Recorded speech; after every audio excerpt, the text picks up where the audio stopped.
Merci d'être là avec moi aujourd'hui pour cette table ronde. On va parler de la culture vietnamienne entre auteurs. Est-ce qu'on pourrait juste faire un petit tour de table, se présenter? On commence ici. Je suis Caroline Vu, médecin et écrivaine. J'ai écrit 3 livres, dont le dernier vient de sortir récemment.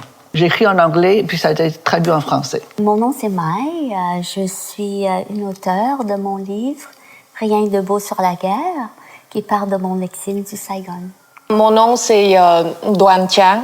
Je ne suis pas vraiment une écrivaine parce que j'ai écrit un récit, un livre en 1984. Ça a été publié, L'eau de la liberté. J'étais encore une jeune fille. À l'époque, je l'ai fait pour ramasser des sous pour faire venir ma famille. Donc, je me sens pas tout à fait digne de ce titre, mais très heureuse de me retrouver avec vous pour discuter de notre culture commune. Je m'appelle Yasmine et j'ai publié une bande dessinée avec mon frère, avec beaucoup d'aide de ma mère également pour l'accomplissement de ce projet. Donc, c'est ça, ça parlait de mon histoire familiale sur l'immigration du Vietnam, notamment de ma mère. Est-ce que vous pourriez me dire comment est-ce que votre expérience de la vie au Vietnam a influencé votre rapport à la culture? J'ai quitté avec ma famille le Vietnam le 30 avril en 1975. Même si j'étais jeune, ma mémoire et mes souvenirs m'avaient donné une fondation dont la nourriture, les traditions, les célébrations des fêtes, ainsi que le respect pour les aînés, qui est très important pour nous, et aussi l'éducation. Au Vietnam, c'est très respecté. Ma mère et mes grands-parents ont préservé l'unité de la famille. Comme le rôle de la mère au Vietnam, c'est un peu différent que celui-ci. Elles sont là pour vraiment nous élever. On n'est pas des amis vraiment. Et elles ont un rôle principal dans l'éducation des enfants. Comme le proverbe dit, con hư tại mẹ, cháu hư tại bà. L'éducation est très respectée, comme j'ai mentionné auparavant. Je la trouvais des fois un peu stricte, mais je comprends aujourd'hui que des fois c'est nécessaire. Un peu plus, oui. Je trouvais, en tout cas, personnellement. Moi, j'ai grandi au Vietnam comme Mai pendant la guerre. Alors, c'était une période difficile. Je me souviens de Tête 68. Je ne sais pas si vous êtes encore trop jeune pour savoir le Tête 68. Peut-être que toi, tu te souviens de Tête 68. C'était un temps où le Saigon était attaqué. Et les maisons de ma tante et mon oncle étaient détruites. Alors, ils sont venus vivre avec nous. Et on était 11 dans un logement de 2 chambres à coucher. Et surtout, on s'inquiétait beaucoup pour ma mère parce qu'elle était médecin dans le temps. Et elle était obligée d'aller à l'hôpital pour soigner les victimes de guerre. Alors, il y avait beaucoup d'anxiété, d'inquiétude dans la famille. À table, on savait que, comme enfant, on ne peut pas déranger les adultes avec nos petits problèmes. Alors, pour me divertir, je vais dans mon petit coin et je lisais. Ma mère avait beaucoup de livres, sur des livres vietnamiens, des livres classiques que je lisais, des livres de Khai Hung. Khai Hung, c'est un auteur vietnamien classique très connu. Et je lisais aussi l'histoire de Kyo. L'histoire de Kyo, c'est un poème de 40 000 vers. J'ai pas tout compris, mais ce que j'ai compris, wow, ça m'a fait quelque chose. C'est comme ça m'aide à m'échapper de la réalité de la guerre. Maintenant, je ne lis plus Khai Hương Ni, les auteurs classiques, mais je lis des auteurs vietnamiens contemporains, surtout des auteurs en dehors du Vietnam. Je pense que la culture vietnamienne, c'est pas juste les danses de dragons, c'est pas juste le Áo Dài. On a un héritage littéraire qui date depuis plus que 100 ans. C'est important que ces auteurs comme toi et moi, on continue cet héritage. Et je pense que nos histoires, ça reflète aussi l'histoire de tout un peuple. Alors, c'est important que les jeunes nous lisent, parce qu'il n'y a pas juste Kim Thuy au Québec, il y a d'autres personnes aussi. D'après vous, c'est quoi les valeurs puis les traditions les plus importantes dans la culture vietnamienne? Qu'est-ce qui est important dans la valeur de la culture vietnamienne? Pour moi, c'est la famille et la structure. La famille vietnamienne a toujours été un lieu où on nourrit et transmet des valeurs importantes et le moral. Pour moi, la spiritualité, c'est vraiment d'être dans le moment, présente. Et puis aussi, comme j'ai mentionné, le respect des années. Préserver et célébrer la tradition, comme le Tết, c'est le nouvel an lunaire, que chaque année nous reproduisons les gestes de ma mère, en espérant de transmettre à nos enfants ces traditions-là. Ça peut être difficile quand même à l'étranger, quand on fait partie de la diaspora, de transmettre... Oui, mais chez nous, comme mes enfants, comme j'essayais de faire la nourriture vietnamienne, ils sont très excités. Tu as un hôtel à la maison pour honorer tes ancêtres? Oui, j'ai l'hôtel de ma mère et mes grands-parents qui à l'entrée de chez nous. Nous aussi, on a ça à la maison. On faisait des prières, puis les enfants voient ça, puis eux, en espérant qu'ils pouvaient un jour pratiquer. C'est une belle façon de garder la mémoire puis de préserver la tradition, mais qu'est-ce qu'on pourrait nommer comme défi, par exemple, pour la diaspora vietnamienne pour préserver la culture? Pour moi, c'est une question qui semble simple, mais difficile, hein? Parce que qu'est-ce que la culture, d'abord? Ce que j'en comprends, c'est notre culture. Une culture, c'est des traits distinctifs puis qui enveloppent différentes dimensions. Donc, alors, quand j'entends qu'on nous encourage à préserver la culture que je veux préserver exactement, et qu'est-ce que j'ai dans mon bagage, que je suis venue au monde, dans une famille à l'autre bout du monde, au Vietnam, il y a une histoire de mes parents, mes grands-parents. Donc, qu'est-ce que j'ai dans mon bagage? C'est de toutes ces dimensions-là, spirituelles, intellectuelles, affectives. Je trouve intéressant aujourd'hui notre conversation parce que ça me permet de voir ce qui est mis en commun. Tu as d'emblée, Timai, mentionné que c'est la valeur, la famille qui est le plus important. Puis je pense que ça me rejoint beaucoup. Cette notion de famille, elle est tellement importante pour nous que même dans notre culture, quand on rencontre quelqu'un qu'on ne connaît pas, on va utiliser cette appellation pour intégrer une famille. Dans notre culture affective se traduit par cette tradition de toujours situer des gens qu'on rencontre par rapport à un rang dans notre famille, même un chauffeur d'autobus, de savoir si est-ce que c'est Bach ou oncle, grand-oncle ou jeune oncle. Donc, je trouve que ça, c'est quelque chose qui est très distinctif pour nous et qu'on peut difficilement le traduire dans une autre langue comme c'est intéressant parce que c'est comme une partie de la culture qui est vraiment exprimée dans le langage. Fait que si tu parles pas le vietnamien, tu perds cette espèce de fibre familiale, collective que tu as dans le... Ah, c'est intéressant.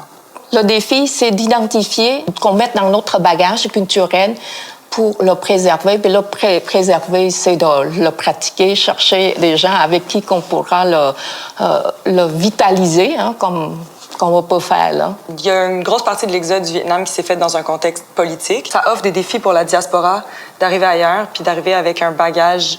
Donc, je pense que ça peut créer des défis pour la transmission puis la préservation de la culture, surtout si les gens quittent un pays. Ça peut créer une espèce de silence intergénérationnel. Je pense que ça, c'est quand même un défi plus concret. Oui. Le défi, c'est donc, une fois identifié, comment arriver à pacifier les Vietnamiens que je rencontre à Montréal, par exemple. Mon traumatisme ou les mauvaises expériences que j'ai vécues au Vietnam, c'était pas avec des Américains, mais avec des Vietnamiens. Je pense que maintenant, on a un peu de recul pour qu'enfin l'histoire de notre pays, sa formation, ses morceaux, nous soient livrés avec une certaine sérénité. La plupart de nos familles ont eu des pertes dans les deux camps. Pour moi, c'est important de comprendre l'histoire, la grande histoire de la famille humaine pour pouvoir réconcilier l'histoire des conflits à l'intérieur du Vietnam. Défi. D'après vous, comment est-ce qu'on pourrait aider les jeunes à embrasser la culture vietnamienne puis se lancer dedans, la valoriser, la faire avancer? Pour moi, la culture, ce n'est pas quelque chose de statique. La culture, ça change. On est influencé par d'autres cultures. La culture traditionnelle vietnamienne est influencée par la culture chinoise et plus tard par la culture française. Et maintenant, on est tous influencés par la culture américaine. Alors, pour embarquer les jeunes, il faut avoir un esprit ouvert. Et il faut encourager les jeunes d'aller chercher ailleurs. Ça peut aussi dire aller voir ce qui se passe au Vietnam actuellement. Alors, il ne faut pas penser que des communistes, ils ne font rien de bon. Je pense qu'il faut pas laver les cerveaux de nos enfants avec nos préjugés et ne pas juste rester dans le dent du dragon. Okay. Non, oui, c'est très important, ça aussi, vraiment encourager les jeunes premièrement, d'être à leur écoute vraiment. C'est vraiment de pratiquer, de célébrer nos croyances et les expliquer pourquoi on le fait cela. Et puis, comme j'ai dit tout à l'heure, encourager les événements communautaires, vraiment célébrer les artistes, les femmes vietnamiennes qui nous avaient donné une voix. Comme dit Caroline. Il rebondit dans ce que tu dis là, de s'intéresser, s'impliquer dans les activités communautaires, mais puis ça n'a pas besoin d'être confiné dans les communautés vietnamiennes. Moi, je suis tellement fière de voir que le Centre culturel vietnamien a participé au concours de boulettes de viande à Montréal, non? Et on a gagné, la boulette vietnamienne a gagné le deuxième prix. Je me dis, c'est à travers ça aussi, comme tu dis, ouvert, souple, et voilà. Toi, au moment quand tu es arrivée ici, tu as été accueillie dans une famille d'accueil québécoise. D'après ton expérience, comment est-ce que tu penses qu'on peut venir en aide aux gens qui ont été adoptés, qui ont vécu ce genre de parcours-là? Parce qu'il y en a beaucoup, là, il y en a énormément. Puis aussi, ça doit être difficile de garder contact avec la culture d'origine s'ils ont été adoptés. Oui. Qu'est-ce que tu en penses? Moi, je fais partie de personnes adoptées avec un parcours plus atypique. J'étais au camp de réfugiés quand j'avais 14 ans avec mon frère, mon jeune frère, puis on a été adoptés par un couple de Québécois, des professeurs au secondaire de Montréal.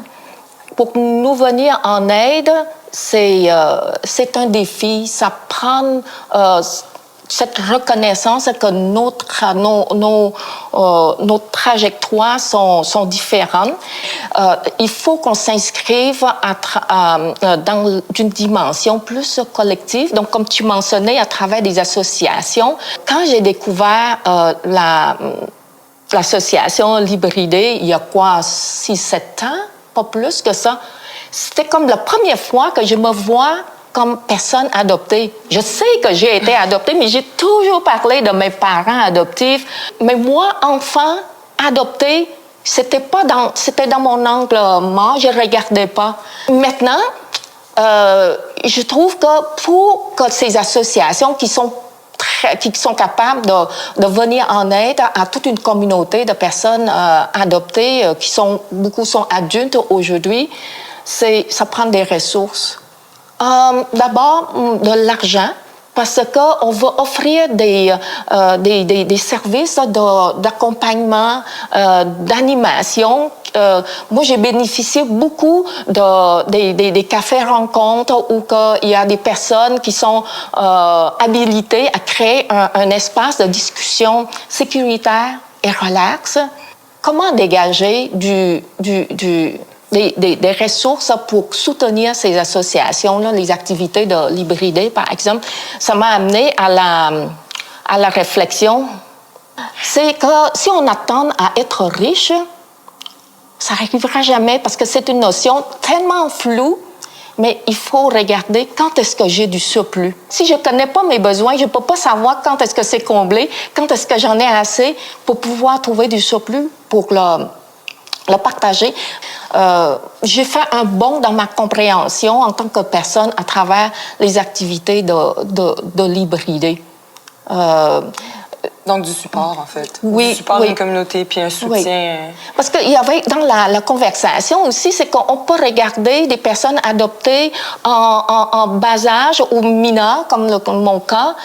D'ailleurs, pendant la pandémie, c'était un grand coup pour les personnes adoptées parce que c'était comme la première fois que c'est ouvert le racisme envers les Asiatiques. C'était tellement... C'est une chose importante qu'on retrouve dans les communautés que l'hybridé permettent de se retrouver. C'est comme une famille reconstituée, là, de se trouver une communauté de gens qui ont vécu le genre de... C'est vrai. Mais parlons de famille, qu'est-ce que vous pensez que la famille a comme rôle dans la transmission de la culture, dans sa préservation, dans son progrès? Je pense que la première discrimination que les humains vivent, c'est l'agisme. On vient au monde vulnérable. Ouais. Tu laisses un bébé là, il meurt. Donc, la famille, c'est la condition pour que la survie puisse avoir lieu. Et quand cette famille n'est pas biologique naturellement, mais forcément, la communauté va fabriquer une famille.